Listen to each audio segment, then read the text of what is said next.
ये तो संगम की बात हुई। और सतयुग में कानपुर से दिल्ली दूर नहीं है, तो सतयुग की स्थापना तो दिल्ली में होगी, तो आपको कानपुर से दिल्ली आना भी मुश्किल नहीं होगा। इसलिए मैं आप सभी भाई बहनों को बहुत बहुत बहुत बधाई देना चाहता हूं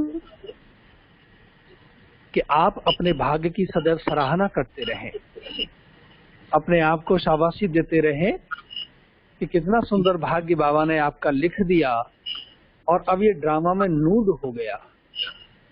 कल्प कल्प यही ड्रामा का पार्ट रिपीट होता रहेगा।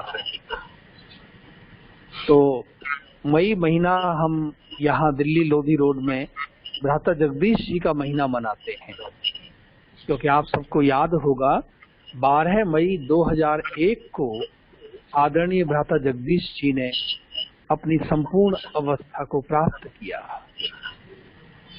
वो ग्लोबल अस्पताल में थे, फिर अपना सुख धाम जो मधुबन में है तो वहां पर आए।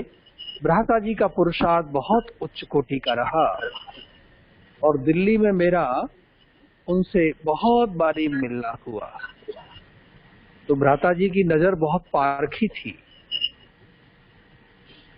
मैं गया तो उन्होंने मुझे कुछ लिखने के लिए बोला, आप लिख सकेंगे? तो मैंने कहा भाई साहब मैं लिख दूंगा, क्योंकि मुझे अंदर से कोई प्रेरणा आई। हालांकि मैंने कभी कुछ लिखा नहीं, लेकिन भाई साहब के द्वारा शायद बाबा इनसे बुलवा रहे हैं, तो मैं चाह कर भी नाजी नहीं कर पाया और मेरे मुख से निकल गया, हाँ जी भाई साहब, आप जो भी सेवा देंगे मैं बहुत प्रसन्नता से करूंगा। तो अब भाई साहब ने मुझे विषय दे दिया और मुझे अंदर अंदर में बहुत संकोच भी आया और बहुत ऐसे लगा कि मैं कैसे लिखूंगा ये कार्य। लेकिन फिर मुझे संकल्प आया कि नहीं, बाबा ने कार्य दिया है ना, भ्राता जी तो केवल माध्यम है, आपको जरूर ये कार्य होगा।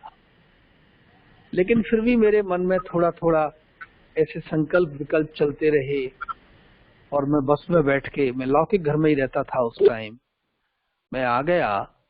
तो आप भाइयों बहनों विश्वास न करें, मुझे रात को थोड़ी नींद भी कम आई। मैंने कहा भाई साहब से तो वायदा कर दिया है और पता नहीं अब लेख का क्या होगा, नहीं करेंगे तो भी अच्छा नहीं और करना तो आता नहीं है। फिर अंदर से आए कि नहीं, बाबा ने कार्य दिया है, जरूर हो जाएगा।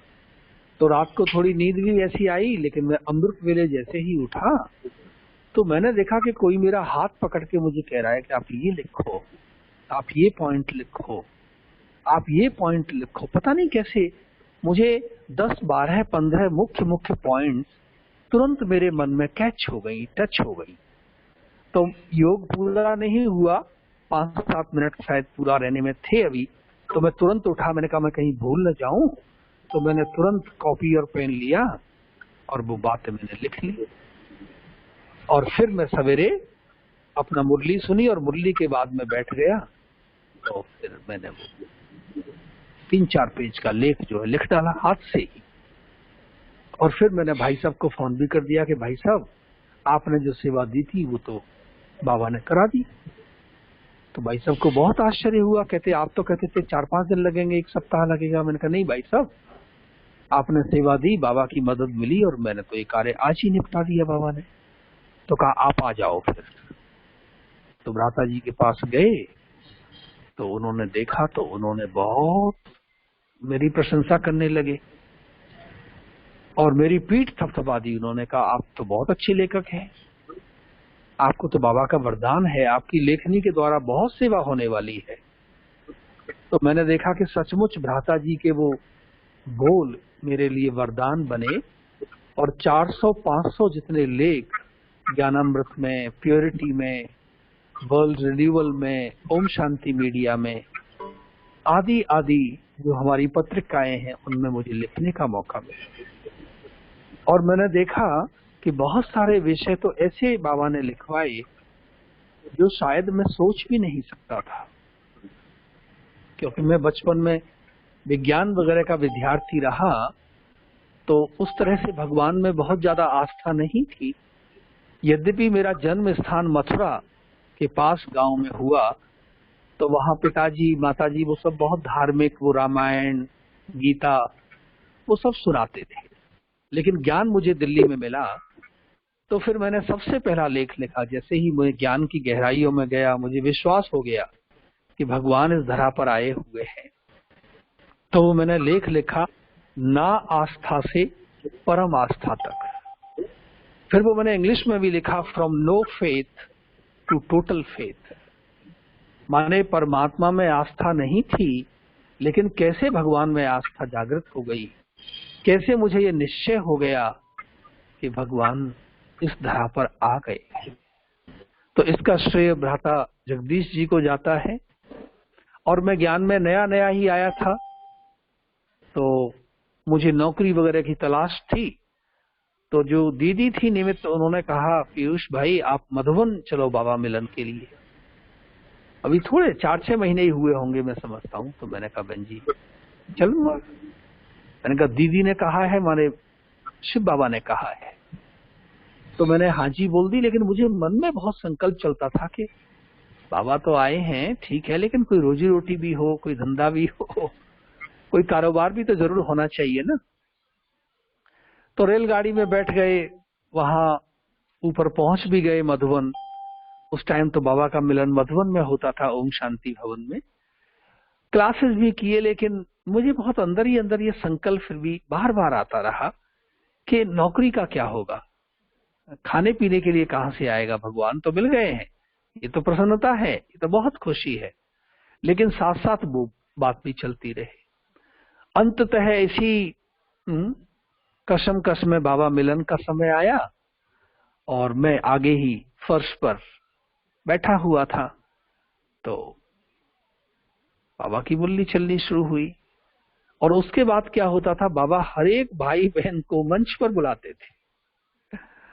तो मैंने देखा एक एक भाई बहन मंच पर जा रहे हैं, बाबा दृष्टि दे रहे हैं, फिर कोई महावाक्य भी बाबा उच्चारते थे। तो मेरी बारी आई, तो मेरे मन में फिर भी वो संकल्प रुके नहीं कि नौकरी का क्या होगा, भविष्य का क्या होगा। तो जैसे ही मैं बाप दादा के सामने पहुंचा, तो 1 सेकंड के लिए बाबा ने बहुत पावरफुल दृष्टि, कुछ सेकंड के लिए वो बाबा ने जारी रखी। और मुझे पहली बारी ऐसा अनुभव हुआ कि मैं शरीर से परे चमकती हुई मणि आत्मा हूं। मैंने ओम शांति भवन के उस मंच पर पहली बारी ये अनुभूति की कि मैं देह नहीं हूं, लेकिन मैं आत्मा हूं और मैं चमकती मणि हूं। वो चमकती हुई मणि मुझे ऐसे नजर आ रही जैसे सामने सामने मैं किसी को देखता हूं। फिर बाबा की दृष्टि पूरी हुई, कुछ क्षणों के लिए ये दृश्य रहा। फिर बाबा ने महावाक्य उच्चारे, बच्चे बाबा के बने रहोगे तो दाल रोटी की जिम्मेवारी बाबा लेता है। तो मुझे बहुत आश्चर्य हुआ। मैंने कहा मैंने तो मन की बात किसी को बताई नहीं, ये बाबा को कहां से पता लग गया। तो फिर मेरे मन में ये धारणा पक्की बैठ गई कि ये भगवान का आगमन है और मेरे मन की बात भगवान के अलावा और कोई समझ नहीं सकता, क्योंकि भगवान को जानी जाननहार कहते हैं, वो मन की बातों को पढ़ लेते हैं। तो ऐसे करके बाबा ने मेरा निश्चय पक्का बैठा दिया। फिर मैंने यज्ञ में रह के ही MBA की पढ़ाई की।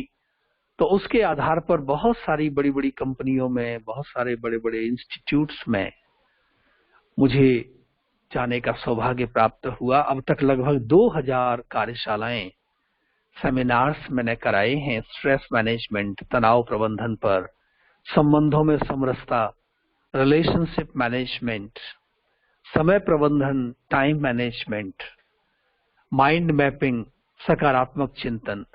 तो बहुत बड़ी बड़ी कंपनियों में, एम्स है जैसे दिल्ली का, जैसे जवाहरलाल नेहरू विश्वविद्यालय है, जैसे Indian institute of public administration है, जहां IAS और दूसरे अधिकारी ट्रेनिंग के लिए आते हैं, और गेल कंपनी है, सेल कंपनी है, ONGC है। और मैं IIT दिल्ली और IIT कानपुर में भी गया हूं, वाराणसी, काशी हिंदू विश्वविद्यालय BHU में भी जाना हुआ। और जो बड़ी बड़ी कंपनियां हैं प्राइवेट क्षेत्र की, टाटा ग्रुप की कंपनियां हैं, यूनिलीवर है, प्रॉक्टर एंड गैम्बल है, तो बहुत सारी कंपनियों में बाबा ने मुझे भेजा।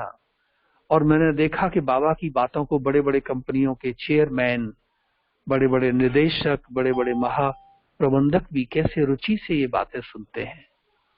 तो इसका श्रेय भी मैं कहीं ना कहीं भ्राता जगदीश जी को देना चाहूंगा कि उनकी प्रेरणा मुझे मिली और मैं आज यहाँ पर पहुंचा हूँ।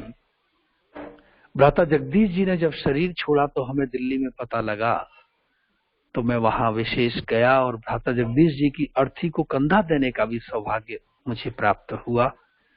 दादी प्रकाश मणि जी ने उनकी चिता को मुखाग्नि दी। वो दृश्य मेरे सामने अभी आ गया।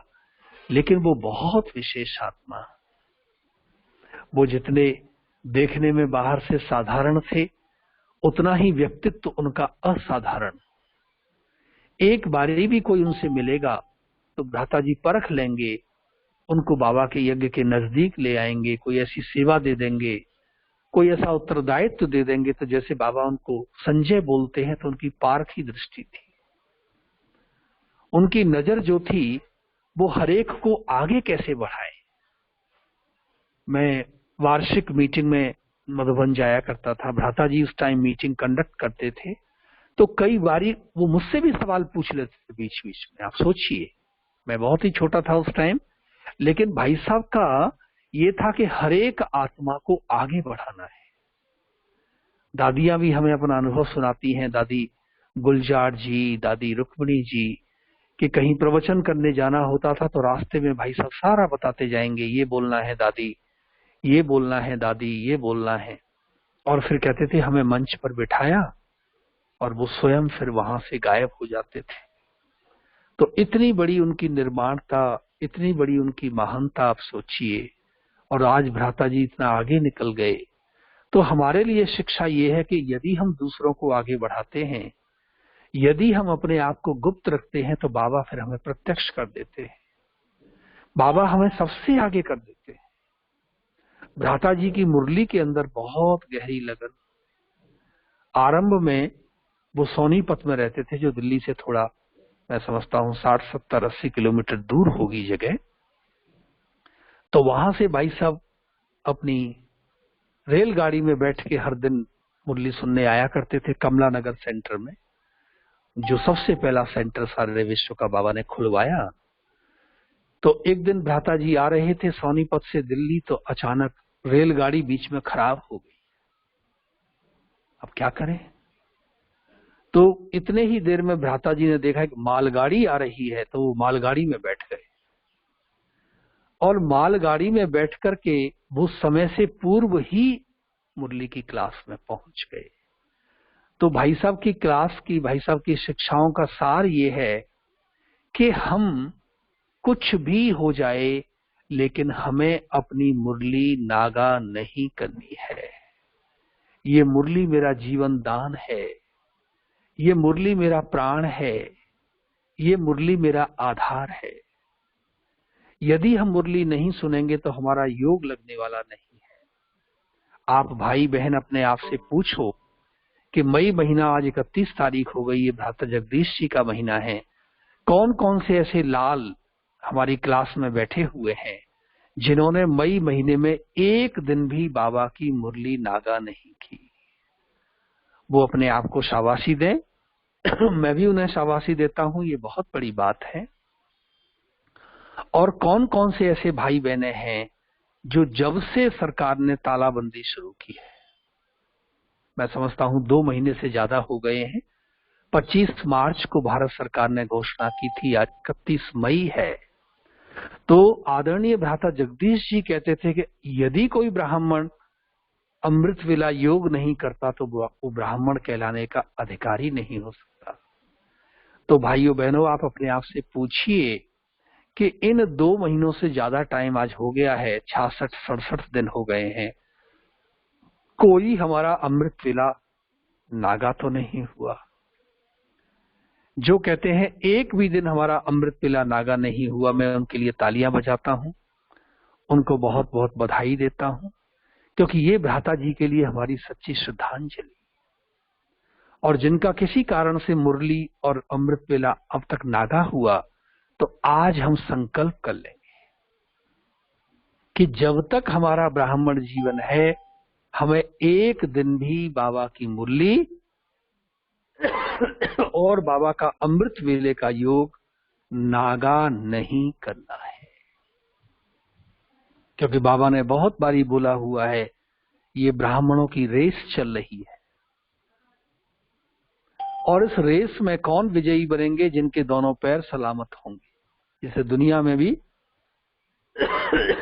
कोई दौड़ते हैं, धावक होते हैं, तो कौन आगे निकलते हैं? जिनके दोनों पैर सलामत हैं। तो बाबा ने बोला हुआ है, अव्यक्त बाप दादा ने, कि यहाँ आगे निकलने के लिए, चूंकि आध्यात्मिक रेस है, ये रूहानी रेस है, आत्माओं की रेस है, तो यहाँ अगर इस रेस में हमें आगे जाना है तो एक पैर है हमारा अमृत वेले का योग और दूसरा पैर है सवेरे की मुरली। अगर ये दोनों हमारे पक्के हैं तो भाइयों बहनों आप नोट कर लें कि आपका स्थान अष्ट रत्नों की माला, 100 की माला, 16,000 की माला में अवश्य अवश्य अवश्य आएगा। बाकी आज की मुरली तो बाबा की बहुत विशेष है। आज बाबा ने हमें मनसा शक्ति और निर्भयता की शक्ति, बाबा ने कहा है बच्चे अंत समय में ये शक्तियां बहुत काम आएंगी। तो मनसा शक्ति को हम कहेंगे माइंड पावर, संकल्पों की शक्ति। ये बहुत महत्वपूर्ण है। इसलिए दुनिया में भी ये मानते हैं, बाबा ने भी ये बोला है कि सृष्टि की रचना संकल्पों से हुई है। ब्रह्मा को संकल्प आया और उन्होंने नव सृष्टि का सृजन कर दिया। तो हम अपनी सृष्टि का सृजन, मेरा भविष्य कैसा होगा, मेरा वर्तमान कैसा होगा, मेरा आज का दिन कैसा गुजरने वाला है, ये सब मेरे संकल्पों पर आधारित है। मनसा शक्ति जिसको बाबा ने बोला। तो भाइयों बहनों आप चेक करो सवेरे उठ करके कौन सा संकल्प हमें आता है। प्रथम संकल्प कौन सा है?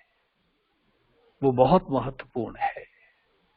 कई बारी अनुभव से देखा गया है कि बाबा हमें बहुत बाद में याद आते हैं। कोई दुनिया की बातें, कोई कारोबार की बातें, कोई लौकिक परिवार की बातें, आजकल कोरोना का समय चल रहा है, वो बातें हमारे मन में आ जाती हैं। इसलिए बाबा से भी हमारा योग बहुत अच्छा नहीं लग पाता है और फिर उसके साथ साथ हमारा दिन भी बहुत अच्छा नहीं गुजरता है।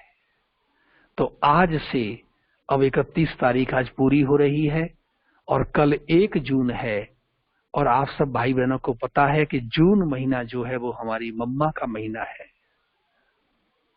तो मम्मा तो संकल्प की धनी, मम्मा ने जो ठान लिया वो कर दिया। तो कल से लेकर के, आज से ही लेकर के और 30 जून तक हम हर दिन ये अपनी डायरी में लिख लेंगे कि आज सवेरे उठते ही मुझे सबसे पहला संकल्प कौन सा आया। वो मेरे लिए बाबा का वरदान है।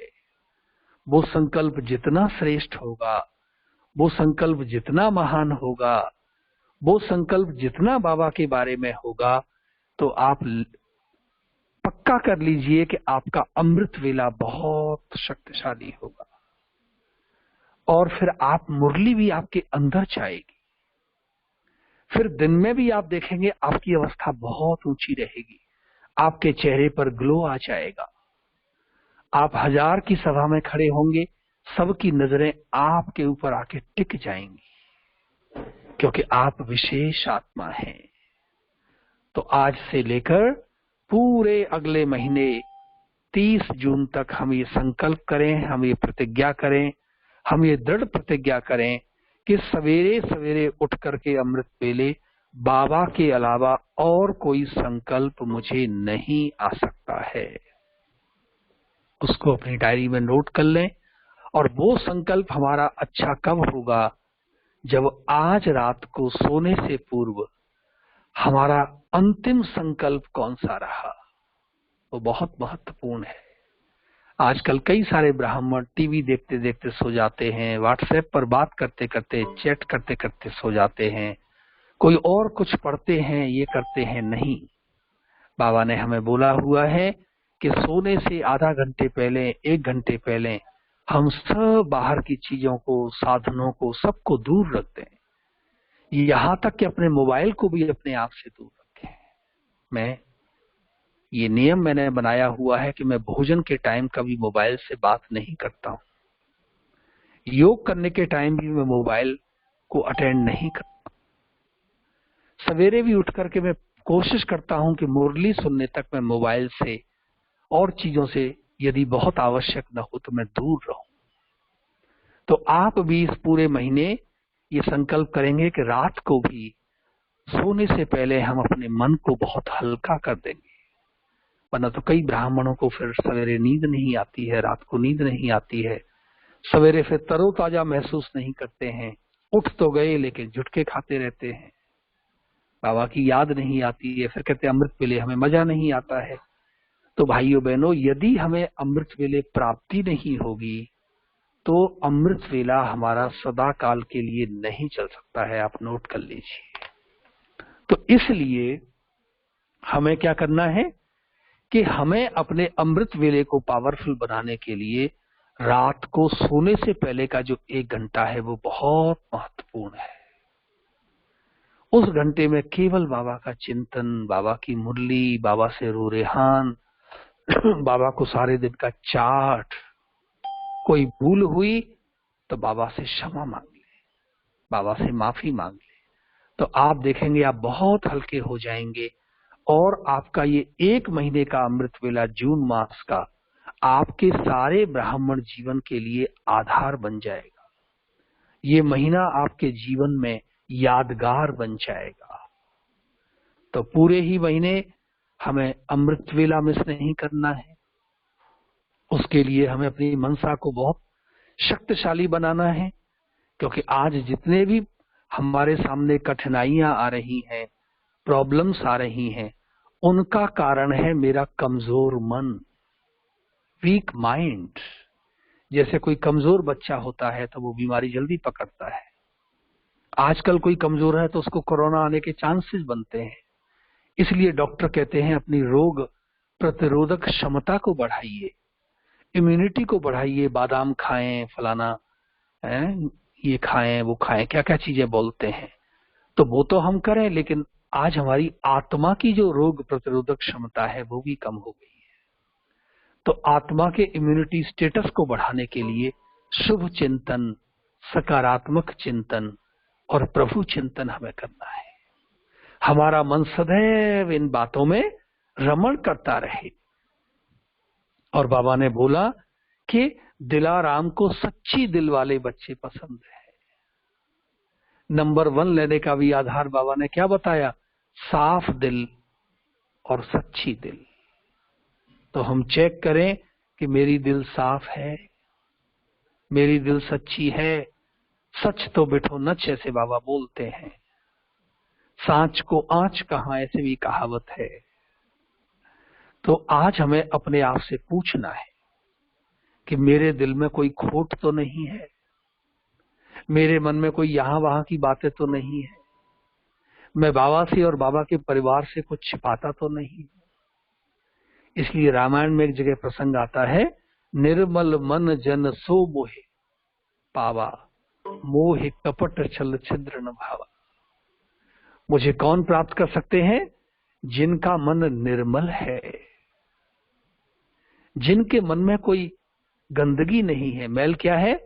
अपना, तेरा, ईर्ष्या, द्वेष, घृणा, ये सब मेरे मन में मैल है। तो भाइयों बहनों, यदि ये मैल मेरे मन में होंगे तो फिर मुझे शिव बाबा की प्राप्ति नहीं हो सकती है। आप ये बात नोट कर लीजिए। तो अगर मुझे नंबर 1 में जाना है तो मुझे उसके लिए साफ दिल और सच्ची दिल चाहिए। और बाबा ने बोला कि दिमाग वाले बच्चे नहीं, लेकिन बाबा को दिल वाले बच्चे पसंद है। क्योंकि सारा आध्यात्म जो है वो दिमाग पर आधारित नहीं है, सारा दिल पर आधारित है। बाबा की बातों को जितना हम दिल से स्वीकार करते हैं, आप भले सिंपल बातें दूसरों को सुनाओ, लेकिन दिल की बातें जब आप सुनाते हैं तो वो दूसरों के दिल को लग जाती है। उनको अपील करती हैं। देखो हमारी दादी जानकी जी कितनी सिंपल सिंपल बातें, ज्यादा पढ़े लिखे भी नहीं, लेकिन उनकी बातें लोगों को बहुत पसंद आती है। हमारी दादी गुलजार जी अभी तो ज्यादा क्लास नहीं कराते हैं, लेकिन कितनी सरल भाषा है उनकी, कितने सरल शब्द हैं, लेकिन आप देखेंगे उनकी आंखों में जैसे जादू है। तो ये चमत्कार कैसे हुआ? क्योंकि वो जो भी करते हैं वो दिल से करते हैं। हमारी मम्मा ने भी दिल से स्वीकार कर लिया कि ये भगवान है। हमें दादियां बताती हैं कि हम सब दादियों में से मम्मा ने ब्रह्मा बाबा में 24 घंटे शिव बाबा को देखा। आप सोचिए कितनी बड़ी बात है।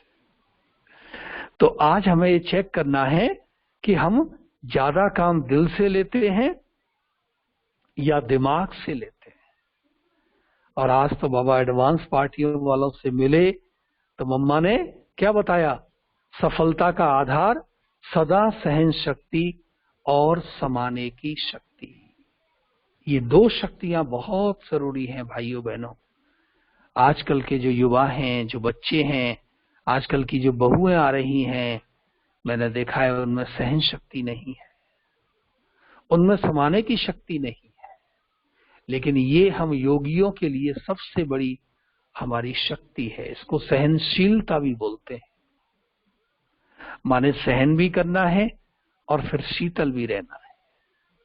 सामने वाले ने गलत काम किया, सास ने ऐसा बोल दिया, बहू ने ऐसा बोल दिया, कार्यालय में अधिकारी ने ऐसा बोल दिया, लेकिन वो उनका पार्ट है। अब मुझे ये देखना है कि मेरा पार्ट क्या है। मुझे गलत नहीं बोलना है, क्योंकि ये मेरा धर्म नहीं है, ये मेरा कर्म नहीं है। तो एक तो सहनशीलता का अर्थ ये है कि मेरा मन सदैव ठंडा रहे, मेरा मन कभी गर्व आवेश में ना आए। और एक सहनशीलता कहते हैं चरित्र को।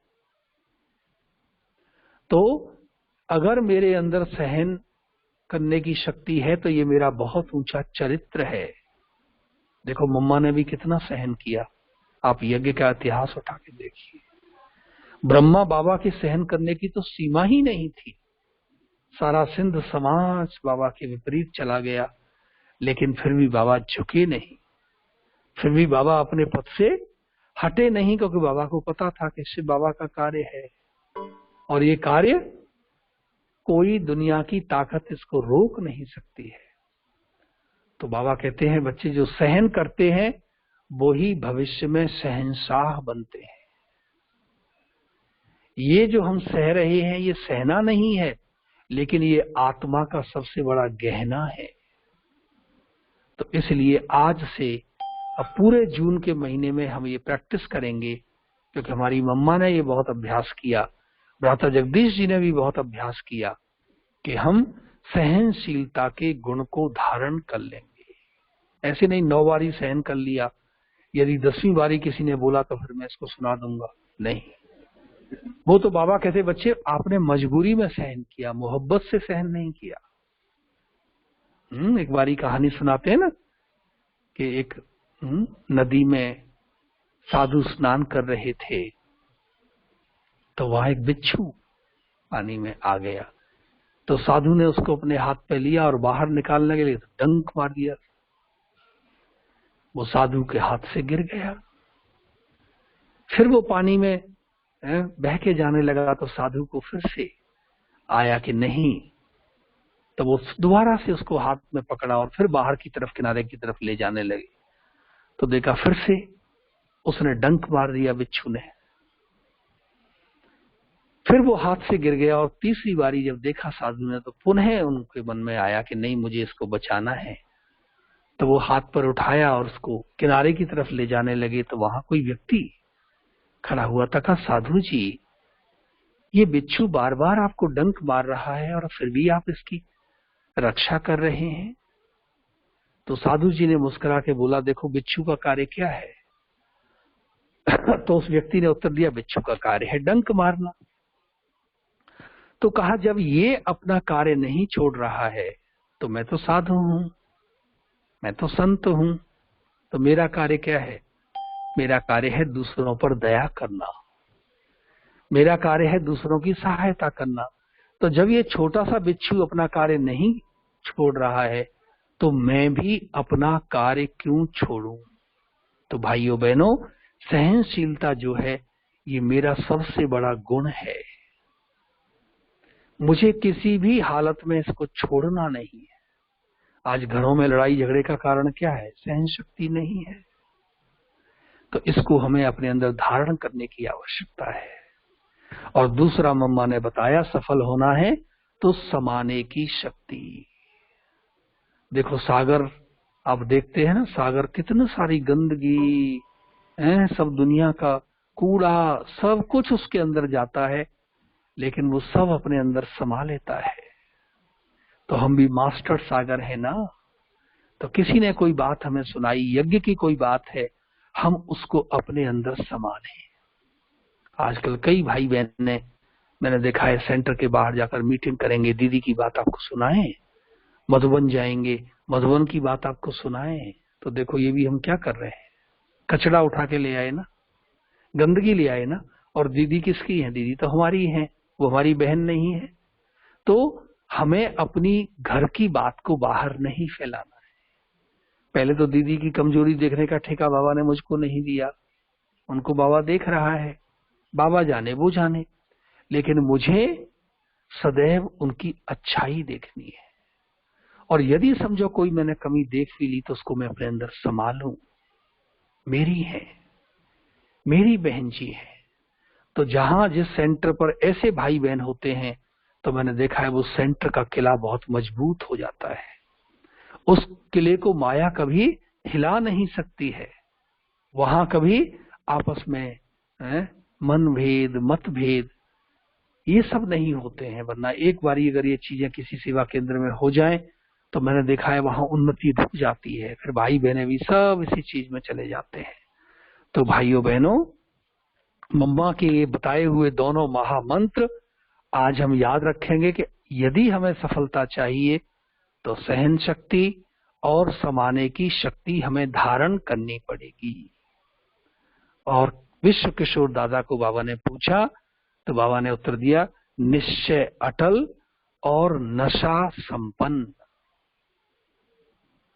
बाबा में हमारा निश्चय डगमग न हो।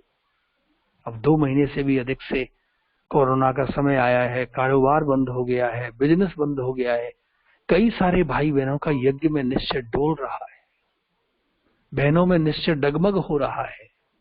मधुबन में निश्चय उनका, कहते हैं ये कैसा भगवान का घर है, वहीं बंद हो गई मुरली, सेंटर पे ताले लग गए।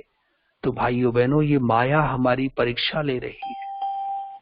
बाबा ने तो हमें बहुत बारी ये बोल दिया, चेतावनी दे दी, बच्चे एक समय ऐसा आएगा कि आप खिड़की खोल करके भी बाहर नहीं देख सकेंगे, आप चाह कर भी मुरली सुनने के लिए सेंटर पर नहीं आ पाएंगे, चारों ओर कर्फ्यू लग जाएंगे, पुलिस पहरा देगी। तो भाइयों बहनों, बाबा अब हमारी अवस्था को पक्का कराना चाहते हैं, क्योंकि अंत में तो पक्की अवस्था वाले ही विजयी होंगे। इसलिए बाबा छोटे छोटे ट्रेलर हमें दिखा रहे हैं, इसके बाद फिर मूवी आएगी। तो बाबा में निश्चय हमारा अटल हो और सदा हमें नशा संपन्न रहे। दुनिया में भी देखो, यूपी में भी, दिल्ली में भी सरकार ने शराब की दुकानें खोली, लोग शराब की दुकानों पर टूट पड़े, इतनी महंगी शराब कर दी, लेकिन फिर भी उन्होंने शराब पीना नहीं छोड़ा, माने नशा। तो दुनिया के जो नशा है वो हमें नुकसान कर रहे हैं। शराब तो हमारे शरीर को नुकसान करती है, लेकिन बाबा ने कहा, बच्चे मुझे भविष्य में क्या बनना है, मैं ही श्री नारायण बनने वाला हूं, मैं ही श्री लक्ष्मी बनने वाली हूं। यदि हमारे मन में ये नशा रहेगा तो फिर हम आगे से आगे निकलते ही जाएंगे। और बाबा ने भाइयों बहनों आगे क्या बताया, फिर दीदी मनमोहिनी जी को बाबा ने पूछा तो मनमोहिनी दीदी ने बताया कि बाबा की उंगली पकड़ के सदैव चलना। दीदी ने उसमें एग्जाम्पल दिया कि या तो बच्चा बन के आप बाबा की उंगली पकड़ो, या बाप समझ के बाबा को अपनी उंगली दे दो। एक है उंगली पकड़ना और एक है अपनी उंगली दे देना। कैसे भी करो, लेकिन बाबा की उंगली मुझे किसी भी हालत में छोड़नी नहीं है। और बाबा की अंगुली क्या है भाइयों बहनों? बाबा तो कोई साकार में नहीं है। ये जो बहनें निमित्त हैं, इनसे जुड़े रहें। ये जो बाबा की मुरली है, इससे हम जुड़े रहें।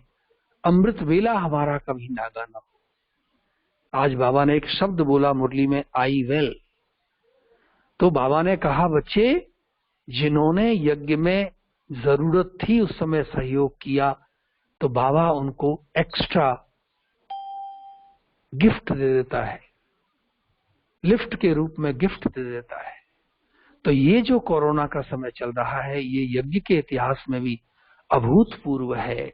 तो इस समय पर जो भाई बहन आप मदद करेंगे, तो वो आई वेल हो जाएगा। बाबा अंत में आपकी मदद के लिए बंध जाएंगे।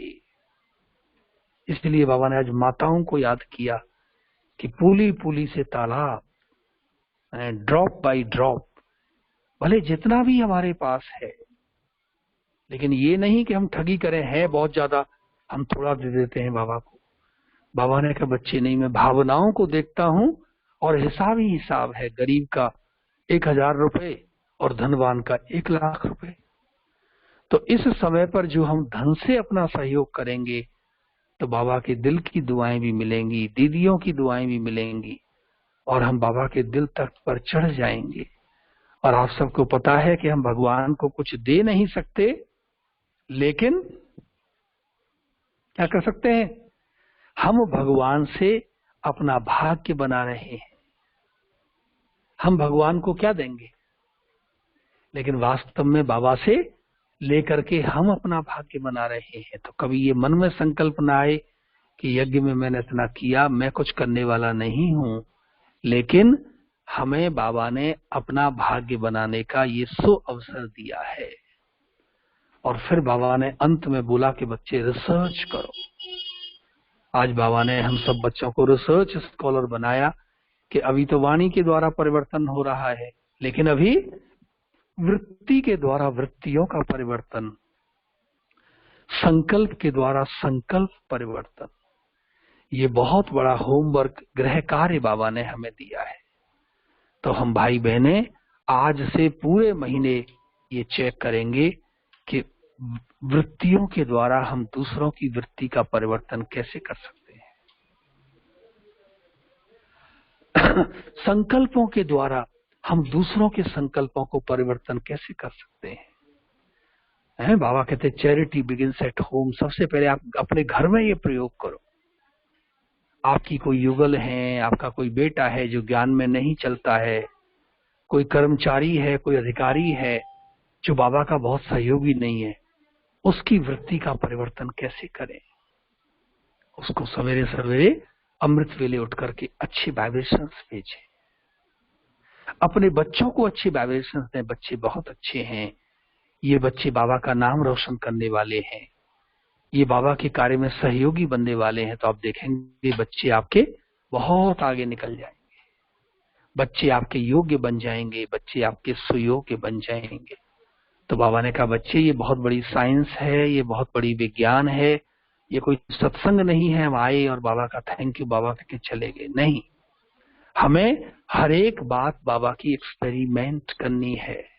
हमारा ब्राह्मण जीवन लेबोरेटरी है और हमें इसमें एक्सपेरिमेंट करेंगे तो बाबा एक्सपीरियंसेस कराएंगे, हमें बाबा अनुभव कराएंगे।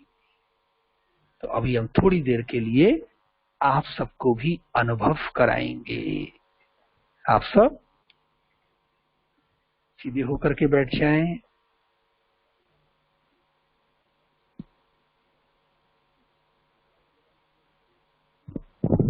हमारी कमर सीधी,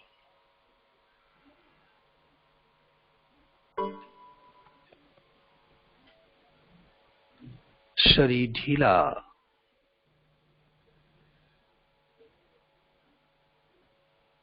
नेत्र खुले हुए। थोड़े समय के लिए हम अपने चिंतन की धारा को बदलें।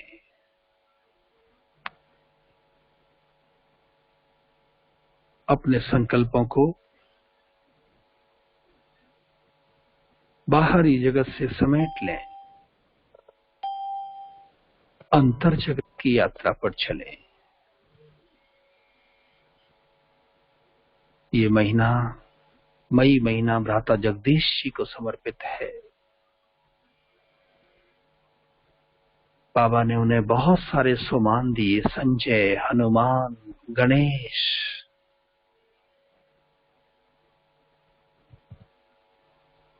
तो ये सारे टाइटल मुझे भी जरूर लेने हैं। मुझे भी भ्राता जी के समान पुरुषार्थ करना है। बाबा के सामने समर्पण बुद्धि।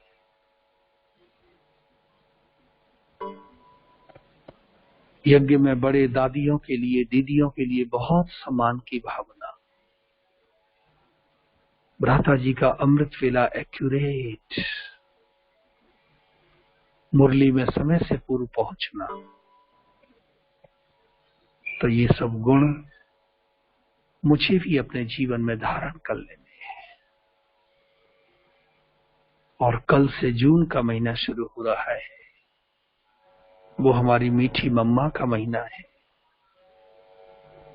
और मम्मा तो जगदम्बा, मातेश्वरी, श्री लक्ष्मी, श्री सरस्वती, क्या क्या नाम बाबा ने उनको दिए हैं। मम्मा का पुरुषार्थ। आज मम्मा ने हमें 2 महामंत्र दिए।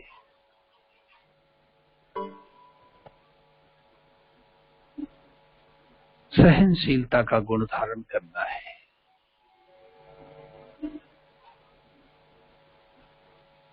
और समय की शक्ति। यज्ञ में कुछ भी हो जाए, यहां वहां फैलाना, इधर उधर की बातें करना नहीं। ये यज्ञ मेरा है, मैं इस यज्ञ का हूं। इसलिए मुझे यज्ञ की बातों को अपने अंदर समा लेना है। सहन करना पड़े लेकिन सहन कर लेना है। क्योंकि इस समय का सहना ही मुझ आत्मा का सबसे बड़ा गहना है।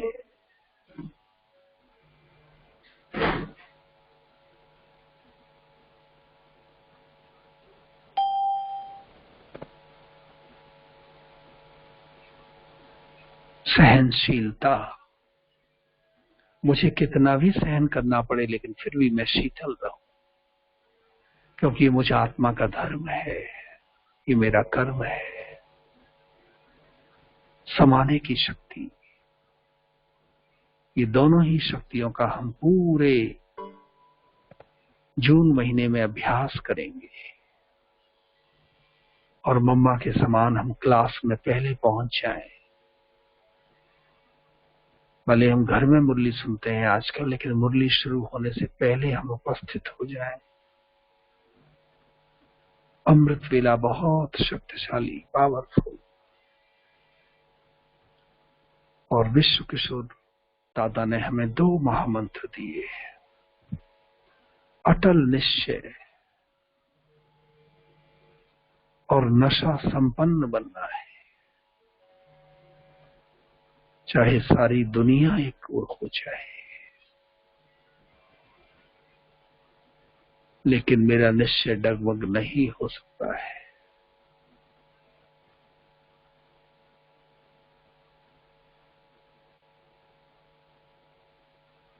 अंगद की तरह मेरा निश्चय अचल, अडोल।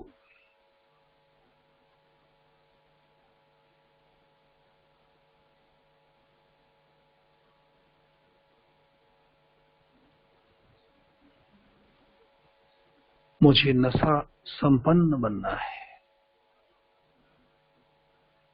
नारायणी नशा मुझे कौन मिल गया है? मुझे किसने अपना बना लिया है? मुझे किसने स्वीकार कर लिया है?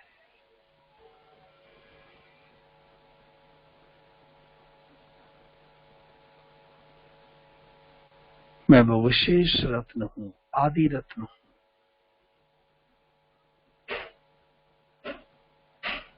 और दीदी मनमोहिनी जी के महावाक्य,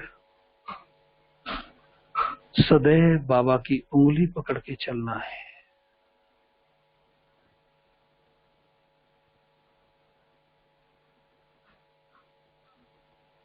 बच्चा बनकर बाबा की उंगली पकड़े, या तो पिता के रूप में अपनी अंगुली बाबा को दे दें। मुझे 1 सेकंड के लिए भी बाबा से दूर नहीं जाना है। बाबा मेरा है, मैं बाबा का हूं। और अंत में बाबा ने हम सब बच्चों को रिसर्च का काम दिया है कि अब तक वाणी से परिवर्तन की सेवा हो रही है, अब वृत्ति से वृत्तियों का परिवर्तन, संकल्प से संकल्प का परिवर्तन।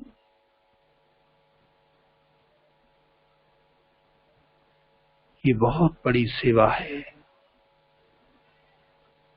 हम इस विषय पर शोध करें, हम इस विषय की गहराई में जाएं,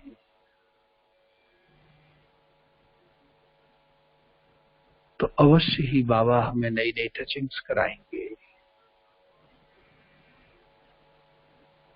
कुछ नए प्रयोग हमारे द्वारा हो जाएंगे।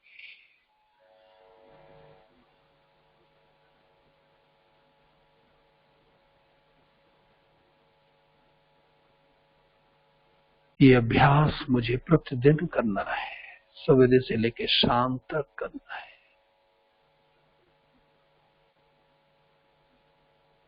एक भी पल मेरा व्यर्थ न जाए। समर्थ, शक्तिशाली।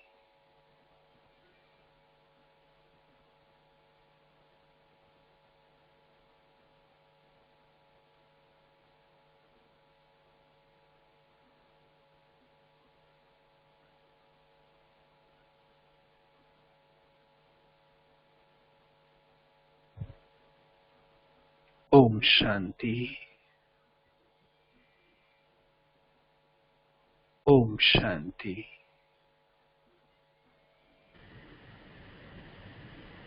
ओम शांति। शांति शांति।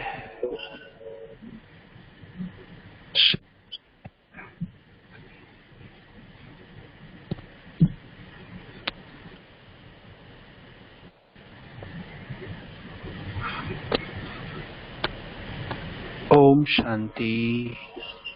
ओम शांति भाई साहब, बहुत बहुत आपको थैंक्स। इतना अच्छा अनुभव कराया, पूरी मुरली तो चर्निंग हो गई।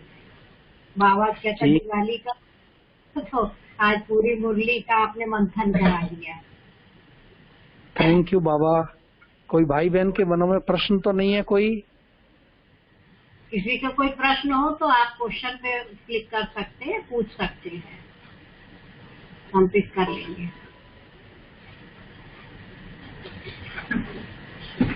किसी का कोई क्वेश्चन हो तो पूछ सकते हैं।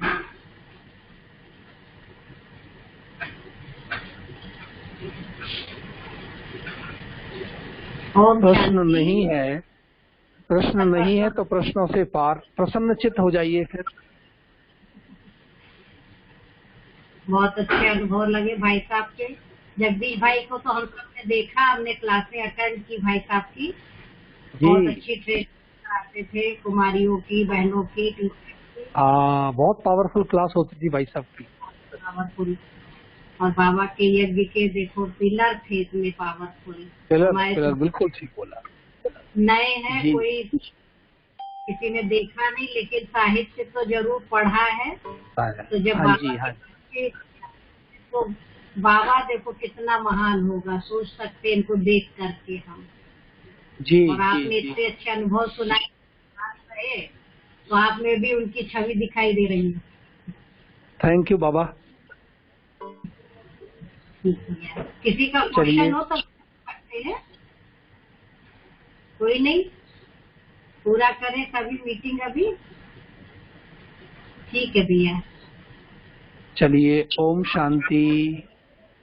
आपका बहुत बहुत भाई बहनों की तरफ से, कानपुर, गंगे दादी, विद्या दीदी, सबकी तरफ से बहुत बहुत थैंक्स। थैंक यू बाबा। ओम शांति। कानपुर नगरी में आप पधारे, आपका बहुत बहुत शुक्रिया। धन्यवाद, आपका भी धन्यवाद। ओम शांति। ओम शांति।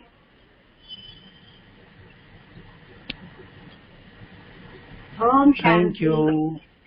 थैंक यू बाबा। थैंक यू भाई साहब। ओके जी। ओम शांति।